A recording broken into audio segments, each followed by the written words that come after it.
Number one, don't freak out. Don't go crazy about it.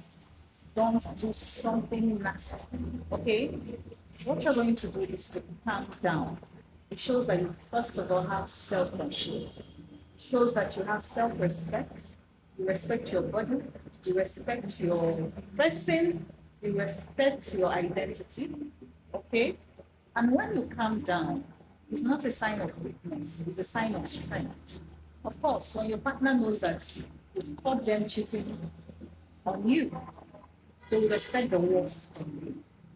But you don't have to strike when they expect you to do so. You rather have to take care of yourself and make sure that every step you're going to take next is the right step. Okay? Now, the first step to take is to find out why they cheated on you. Sometimes your partners cheated on you, not because they wanted to, but because they were caught in it. They couldn't escape it.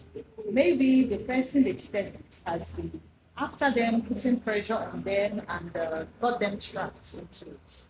That is why you need to investigate to be very sure that they didn't do it intentionally, or maybe they couldn't, explain what came over them. Or maybe someone casted a spell on them. It could be a spell of seduction, any kind of spell or trap or something. Okay, so try to find out exactly why they did it. That's why you have to put the question on them. Why did you have to do this? Their response will determine your next action. So when your partner now gets down, maybe some of them will break down, get on their knees and begin to beg you for forgiveness or ask for forgiveness. But no matter how much they want you to forgive them, trying to find out their why. Their why is very important. Of course, some people may lie, some partners can lie, but you need to be very sure that they are telling you the truth. Okay? Now, after they say whatever it is that led them into it, if it is not reasonable enough, the next thing you have to do is to call them for a meeting. Okay, you need to ask them what they think you should do to them. All right. Okay, then you have your personal choice or personal decision on what you are going to do and how you're going to manage the situation. It's your choice to decide to maybe leave the house for some time to, put your heads together. Okay, because sometimes when you want to stay back in the house to navigate it all, manage the whole thoughts and the whole experiences, especially when you're with your partner in the same house, it can be an emotional moment. So you can give yourself some time outdoors, like maybe you have to travel to a house or a location, or just visit a friend or visit a family, or visit someone to just relax and try to put your head together before you make your final decision on what to do.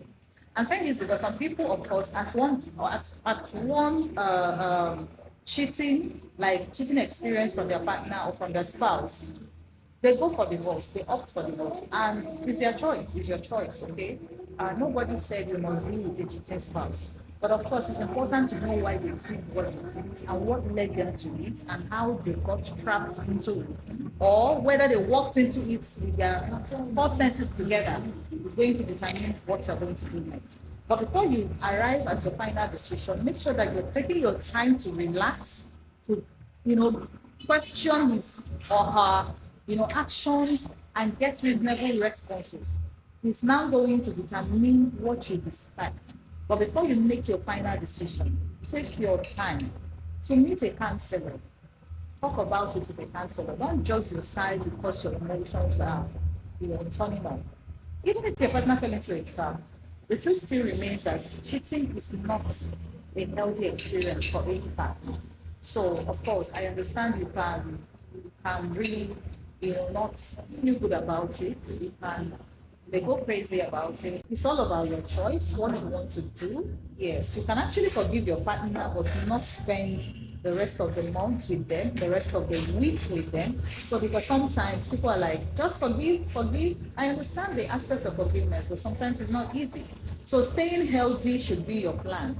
That is why I said you shouldn't do something nasty, something crazy, because you can do something crazy and nasty and hurt yourself or hurt your partner.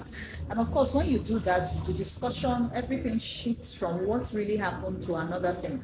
At that point, you have committed yourself, you have actually, made shifted the focus of the whole discussion or the whole experience to yourself, and you could be blamed for, nobody would even see what happened. They would focus on you and why you did it and how what you did. So it's important to take your time. Take your time, maybe travel, visit a friend, just take your time. But if you can still be in the house and still be fine, it's okay. But many times there may be need for you to have some space for yourself. Maybe meet later for the discussion or the investigation or whatever, or your final decision. So this is how to manage. I wouldn't call it a cheating spouse, or when you but when you discover that your spouse just cheated on you.